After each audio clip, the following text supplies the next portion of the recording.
Ya. Dilihat ada kalimat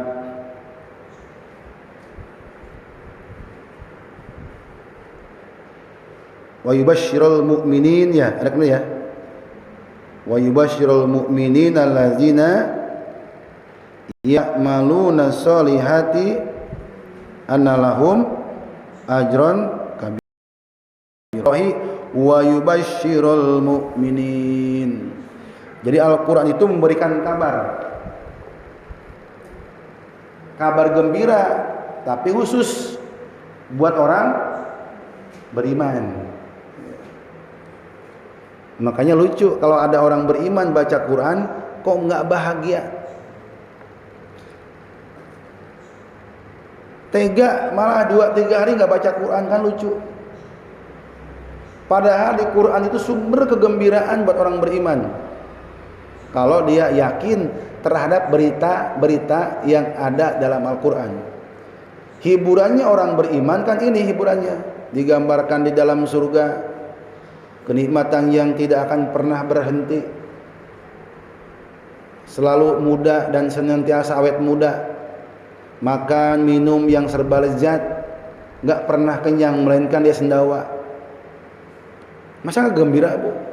Ibu-ibu tiap hari pakai jilbabnya hijau-hijau kayak daun ya. Duduk dia di dipan-dipan sambil guling-gulingan di atas mutiara, emas, perak. Dulu mah pengen 2 gram, 1 gram susah banget ya. 1 gram 1.500.000 ya. Minta sama suaminya, kata suami itu susah banget. Udah deh, emasnya gede nih emas katanya. Tapi nanti di surga, ya Allah, duduk di dipan-dipan, ya, di pelataran, di bawah pohon, sambil memetik buah yang Allah berikan. Buah duren beda dengan duren yang di Pemda, ya, rasanya. Pokoknya nggak pernah kenyang, nggak pernah lapar, yang ada nikmat, Bu. Nikmat, bahagia, senang, gembira. Nah, itu kan ada di Quran. Di surat Al-Waqiah digambarkan, di surat An-Naba dijelaskan, di surat-surat yang lainnya tentang surga dan keindahannya. Gembira nggak sih kita? Gembira kalau dia seorang mukmin. Tapi kalau yakin kepada janji Allah alias munafik, numpang dalam Islam, numpang nama, numpang kawin, numpang mati, hatinya nggak yakin kepada janji Allah, itu kan munafik, gelap mata, buta hati, nggak gembira dia. Seandainya tahu bahwa Quran ini al-Bashir, seandainya dia paham bahwa isi Quran itu mau gembira, dia pasti ingin selalu kajian Quran. Dia ingin selalu tahu Quran itu apa. Jangan sampai Quran diambil cuma kebutuhan syahwatnya doang. Kalau ada yang mati baru dibacain. Kalau mau kawin baru dibacain. Pindahan rumah dibacain. Sunatan dibacain, kalau ada kebutuhan dibacain, nggak butuh ditinggalin. Quran jadi sumber nafsunya doang. Padahal isi Quran itu petunjuk, kabar gembira, pembeda, merincikan sejarah dulu yang akan datang. Itu Quran semuanya. Ya. Dan 23 tahun Kangjeng Nabi Muhammad SAW yang diperingati setiap bulan Rabiul Awal atau Maulid namanya. Ya, nggak apa-apa, itu tradisi. Ya. Yang haram itu kalau muludan joget-joget, ya kan. Tapi kalau muludannya bacakan sirah, ya kan, lapar makan dikit lah, minum ngopi, bubar, nggak apa-apa. Tapi dalamnya ada joget, campur lagi perempuan, itu yang haram. Kata siapa? Kata pendiri NU. Ya. Tapi intinya bukan itu sebenarnya. Di samping memperingati Kanjeng Nabi, juga memperingati lahirnya Rasul, Nabi dan Rasul di usia 40 tahun. Dia Gua Hira, dia dapat pesan pertama.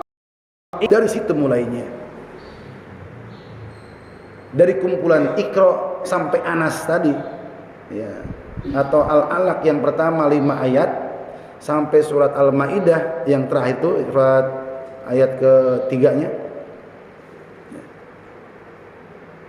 Itu Quran. Dan alhamdulillah begitu kita berojol lahir ke dunia, Quran sudah dikitabkan, dirangkum, dibendel, sudah enak Bu. Dari Fatihah ya sampai Anas tinggal baca.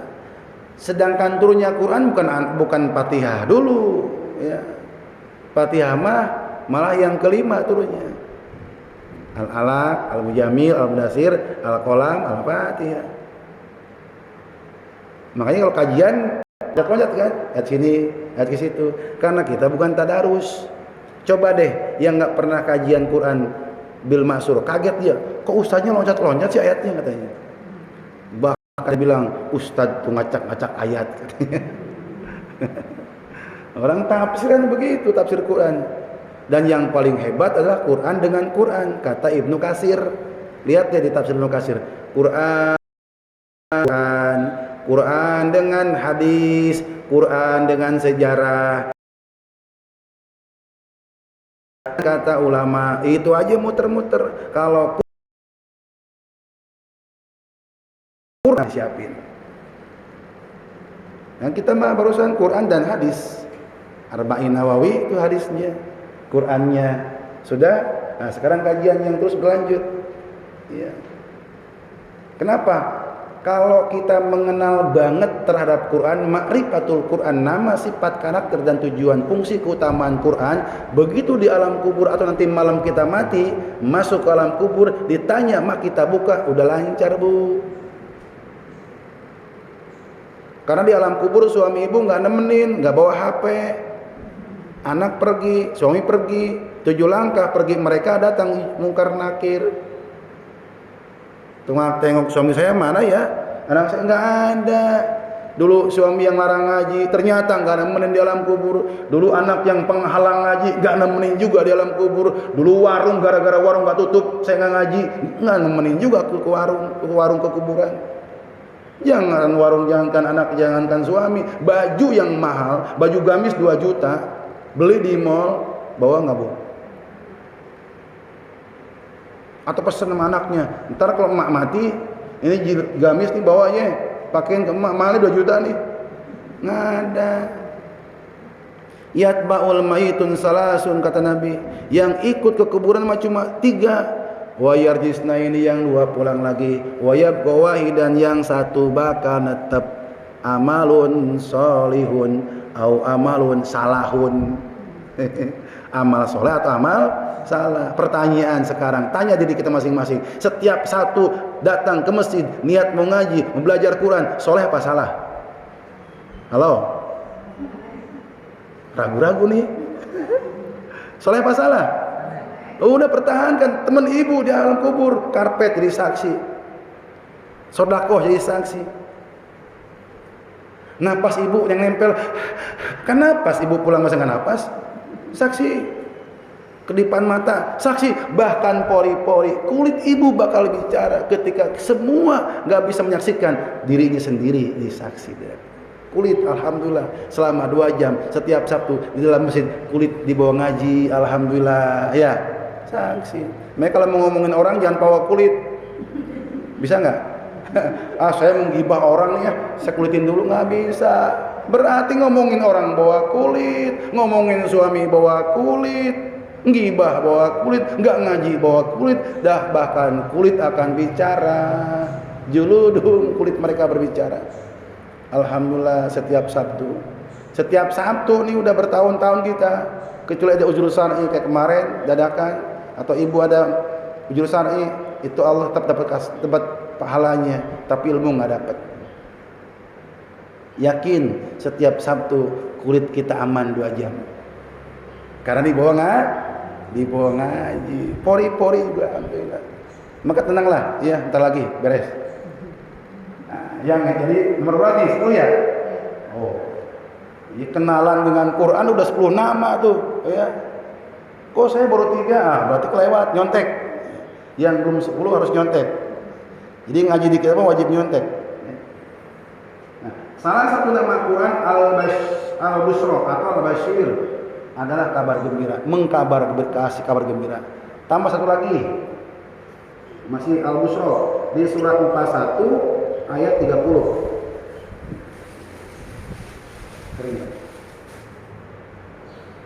41:30. Ada kabar apa di situ?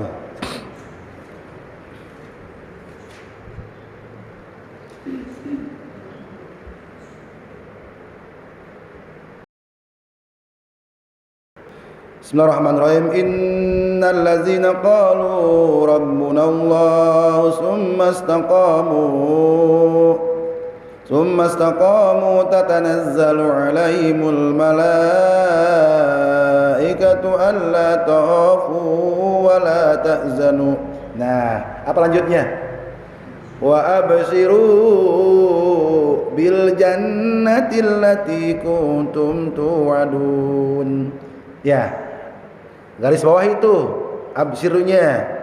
Sesungguhnya orang-orang yang mengatakan Rabb kami adalah Allah, yang menciptakan kami adalah Allah, yang menghidupkan kami adalah Allah, yang mematikan kami adalah Allah, yang mengatur kami adalah Allah, yang membuat bahagia, senang, susah, sehat, sakit dan segala macamnya, hidup dan matinya adalah Allah. Katanya imannya begitu tuh.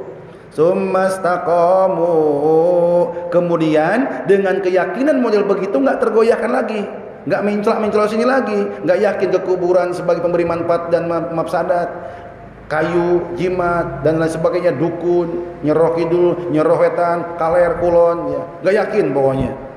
Allah, istiqomah, nggak taunya malamnya mati, sorenya istiqomah, maghribnya mati.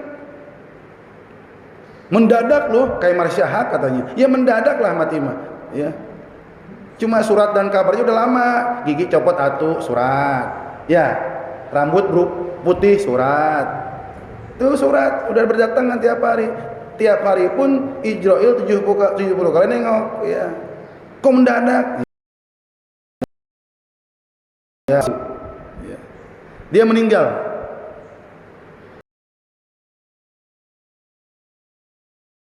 Yakin istiqomah, bertauhid rububiyah, meninggal pada saat sakaratul maut. Sakitnya memang luar biasa, panas, pedih, perih, seperti 1000 sayatan pedang di tempat yang sama. Sakit. Nabi Isa pun sakit, Siti Maryam pun sakit, Nabi Idris merasakan sakit, Rasulullah pun merasakan sakit. Tapi karena ada kabar, rasa sakit tadi hilang seolah-olah, Bu. Kata malaikat sambil berkata, Allah tahafu wa la tahjanu. Wahai kekasih Allah, wahai orang beriman, wahai orang yang bertauhid, karena kamu istiqomah sampai maghrib istiqomah, tetap teguh pendiriannya, gak usah takut meninggalkan dunia, gak usah takut kematian, gak usah khawatir sama suamimu, sama wahabsiru. Ini malah ada kabar yang diberikan, ada kabar dari Allah berupa brosur surga nih. Maka kata Nabi, di sakaratul maut itulah sesungguhnya tempat terakhir sudah ditampakkan. Kalau dia calon penghuni surga, maka ditampakkan brosur surga. Ini ayatnya. Wa absiru bil jannati allati kuntum tu'adun. Dan gembiralah kamu wahai orang yang bertauhid, wahai orang yang istiqomah, dengan kabar surga yang telah Allah janjikan kepadamu. Lupa sakit, lupa sedang sekarat, lupa sedang meninggal, ke bawah fenomena, ke bawah kabar gembira bahwa kita, amin ya, ditempatkan di surga. Senyum dia padahal sakit, karena gembira tadi, karena kabar tadi mengalahkan rasa sakit. Tetap ada sakaratul maut sakit. Ya, absyir. Bukan pakai sod. Kalau pakai sod, absyir itu dengar. Tapi kalau sya, absyir itu kabar, ya, kabar gembira. Dan ini kabar gembiranya dari Allah Subhanahu wa taala yang tidak pernah ingkar janji. Ayo kita niatkan untuk istiqomah, Bu. Dulu rumusnya sudah saya sampaikan. Saya pun dapat dari kajian ulama. Apa rumusnya biar istiqomah? Pertama, bukunya masih ada catatannya, saya yakin. Pertama harus mujahadah. Apa mujahadah? Halo? Yang dapat pernah dulu. Rumus untuk mendapatkan husnul khotimah, sakinah, harus istiqomah. Untuk mendapatkan istiqomah, pertama harus mujahadah. Apa mujahadah? Serius, ya, sungguh-sungguh. Kalau ibu nih ngajinya sungguh-sungguh nih, ibu nggak sempat mondok, nggak sempat pesantren mungkin ya, karena mungkin dulu terbatasan waktu dan kesempatan. Sekarang ibu tiap ngaji rajin nyatet, rajin nulis, rajin denger, rajin mindahin lagi nanti di rumah. Jadi ustazah deh saya doakan. Minimal ustazahnya buat dirinya, keluarganya, lingkungan RT-nya. Tapi syarat banyak hafalan Quran dan hadisnya serta penjelasan para ulama. Ya. Tuh dijamin pokoknya. Setelah mujahadah belum selesai, ya. Yang kedua harus mudawamah. Apa mudawamah? Halo? Nyontek dulu, nggak apa? Barangkali keselip. Atau yang baru dapat tulis, langsung catat. Ya. Mujahadah itu sungguh-sungguh, orangnya mujahid, ya. Kalau mujahidin, ya. Kalau emak-emak mujahadah, ya. Mujahidah, ya. Yang kedua mudawamah, istimrar, berkelanjutan. Sabtu alhamdulillah tuh tiap jam 9 alhamdulillah, ya. Sampai jam 11 terus rutin tuh. Ya. Dengan rutinnya tadi membuat Allah senang. Kalau Allah sudah senang dan suka, apa sih yang nggak Allah kabulkan? Selama itu kebutuhan, Bu. Sebenarnya dawam rutin ini bukan karena kita ingin dipuji orang, bukan karena yang disebut tukang nyari ilmu yang getol. Intinya mah kita ingin mengamalkan sebuah dawam yang rutin dalam rangka menyedot ridhonya Allah. Mudah-mudahan kalau Allah sudah ridho, ya Allah, mohon dong suami saya berikan bimbingan untuk bisa memimpin keluarga. Allah kabulkan. Mohon ya Allah, putra putri saya menjadikan tabungan akhirat setelah saya meninggal, mereka terus mengirim pahala buat saya. Karena Allah ridho, Allah senang, kasih. Selama itu kebutuhan. Ya. Setelah mudawamah belum selesai juga. Harus istiqomah. Tuh ayatnya barusan. Jadi rumus untuk mendapatkan akhir hidup yang husnul khotimah, yang pertama harus mujahadah, sungguh-sungguh nyari ilmunya, sungguh-sungguh berbakti kepada suaminya, sungguh-sungguh ngelola anaknya, sungguh-sungguh mendidiknya, sungguh-sungguh segala halnya. Pasti Allah kasih. Menjada wajada. Yang kedua harus istimrar, berkelanjutan. Alhamdulillah, bersyukur kepada Allah Subhanahu wa taala. Sahibul masjid, pengurus masjid memberikan peluang, memberikan tempat. Alhamdulillah, kita doakan semoga sehat, ya, sabar, ikhlas, ujungnya mati syahid tanpa hisab. Kita doakan semuanya, ya. Diberikan tempat sehingga kita bisa dawam rutin, istimror dan berkelanjutan. Ngaji juga lanjut terus, ya. Ayat nambah terus. Yang agak seret itu nambah jamaah. Seret nambah jamaah, ya. Kenapa? Ya pahalanya paling banyak, paling gede, ya, kalau dapat orang ngaji. Nah, yang ketiga istiqomah. Ini yang berat. Kenapa berat?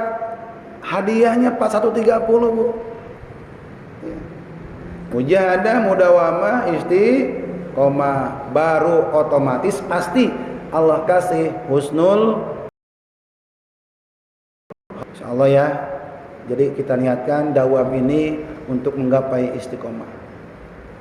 Sungguh-sungguh, rutin, teguh pendirian, insyaallah akhir yang baik. Ya. Itu al-busyra. Dan masih banyak keterangan yang lainnya, ya, karena waktu.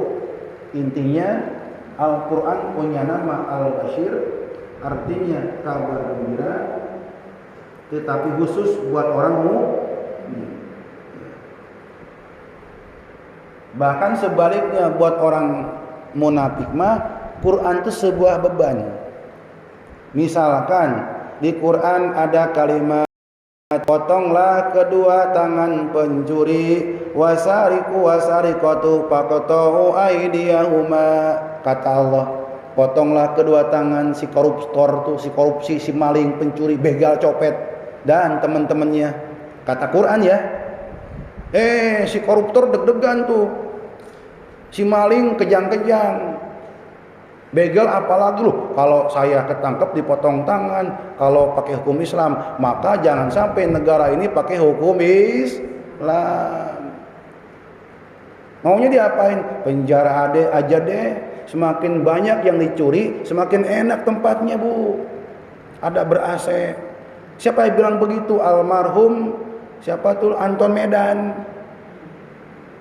Saya lihat di TV sebelum dia meninggal. Gue nih enak penjara, punya anak katanya, ber-AC. Kok gitu? Yang penting punya duit. Oh, pantas. Berarti itu Quran gak dipakai, cuma dibaca di atas kepala, taruh. Demi Allah, demi Rasulullah, kalau saya jadi pejabat bakal korupsi. Bener korupsi dia. Contoh lagi, yang kedua, di dalam Al-Quran ada peringatan penjinah laki-laki, penjinah perempuan yang sudah kawin dirajam. Apa dirajam? Dikubur, kepalanya nongol, pundak, kemudian dilemparin hingga mati. Penjinah, pelacur dan teman-temannya gemeteran. Bahaya nih kita kan. Ini nggak punya usaha lagi nanti. Maka dijegal, jangan sampai hukum ini jadi hukum negara. Terus diapain? Malah enak sekarang.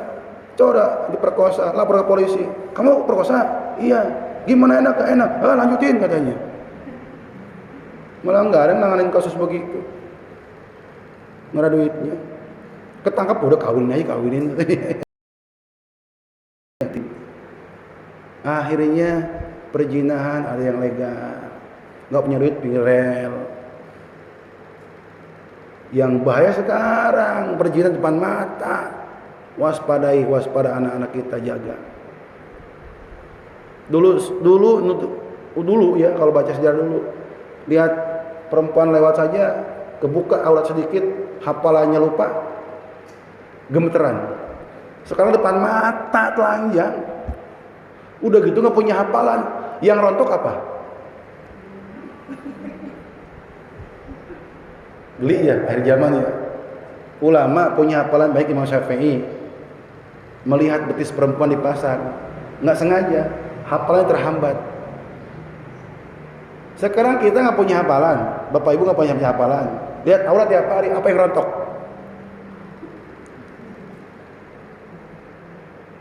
Otomatis yang tok pahalanya, Bu. Akhir zaman. Maka Pak, insya Allah, untung saja dalam Al-Qurannya menggunakan kalimat godul basor, bukan godul ain. Kalau godul basor berarti tundukan pandangan batin, syahwatnya. Mata mah melihat gak apa-apa sebenarnya. Masa saya godul basor nih, ada tukang sayur, bang, kata tukang sayur, bu sebelah sini bu, katanya. Bukan begitu maksudnya. Itu gadul ain, tunduk mata. Atau ustaz, harus gadul basor nih, ibu-ibu belakang saya yang ceramah. Bukan, hakikatnya yang ditundukkan itu nafsunya, basor nafsunya. Itu ya. Makanya iman itu luar biasa. Iman itu yang akan mengawal basor tadi menjadi bagaimana dengan pandangan, jadi pahala, jadi ibadah, tak dosa. Ya, makanya kalau ngaji cuma ibu-ibunya 2, ustadznya 1, nggak jadi, mendingan bubar. Apalagi berdua, ya. Alhamdulillah nih selalu di atas 5 lah, dan 4 sudah diizinkan. Ya. Mudah-mudahan seperti itu. Barakallahu li wa lakum. Allahumma arhamna bil Quran. Mudah-mudahan ada manfaatnya, yang hal dijaga ya. Yang belum hafal mudah-mudahan Allah berikan kita bisa menghafalnya, dan paling utama bisa mengamalkannya dengan penuh ketaatan, kesadaran dan keikhlasan serta kesabaran. Wallahu a'lam bishawab. Allahumma arhamna bil Quran. Warahmatullahi wabarakatuh.